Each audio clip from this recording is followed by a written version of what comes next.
हर साल की तरह इस साल भी बजट आया है। अगर मैं आपसे कहूं बजट 2026 में सबसे ज्यादा चर्चा विकसित भारत की है, लेकिन सबसे कम बात आम आदमी की हुई है, तो क्या आप मुझ पर यकीन करेंगे? कुछ लोगों ने कहा है ये बजट कमजोर है, तो कुछ ने कहा है ये बजट दूर की सोच वाला है। लेकिन असली सवाल ये है, क्या बजट 2026 सच में आम आदमी के खिलाफ है या फिर कहानी कुछ और है जो हमें बताई नहीं गई है। 2026 में फोकस बदला गया, सर्वाइवल से कंस्ट्रक्शन की तरफ। सबसे बड़ा फैसला, सरकार ने पैसा सब्सिडी में नहीं इंफ्रास्ट्रक्चर में डाला है। ये वो फैसले हैं जिनका असर आज नहीं 5 साल बाद दिखता है।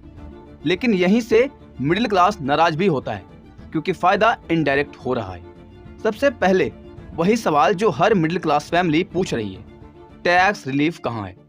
अभी सरकार ने इनकम टैक्स स्लैब में कोई बदलाव नहीं किया, कोई बड़ी राहत नहीं है। न टैक्स स्लैब में कोई क्रांति आई है, न ही सैलरी क्लास के लिए कोई गिफ्ट है। सरकार का लॉजिक ये है, अगर आज हम टैक्स में छूट देंगे लेकिन कल नौकरी नहीं होगी तो वो राहत टिकेगी नहीं। सरकार का जो मंत्रा है, पहले नौकरी फिर राहत, मिडिल क्लास को यही चोट लगती है। प्रॉब्लम ये है कि जॉब क्रिएशन स्लो है। बजट में फायदा किसे हुआ?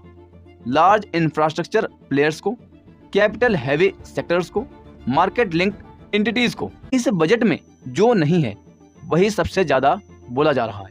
Clear middle class road map, job security vision, health insurance safety net. और यही कारण है कि बजट 2026 विजन से ज्यादा एक्सक्लूजन कम लगता है। बजट 2026 न गरीब विरोधी है न मिडिल क्लास प्रेमी, ये एक कंस्ट्रक्शन फेज का बजट है।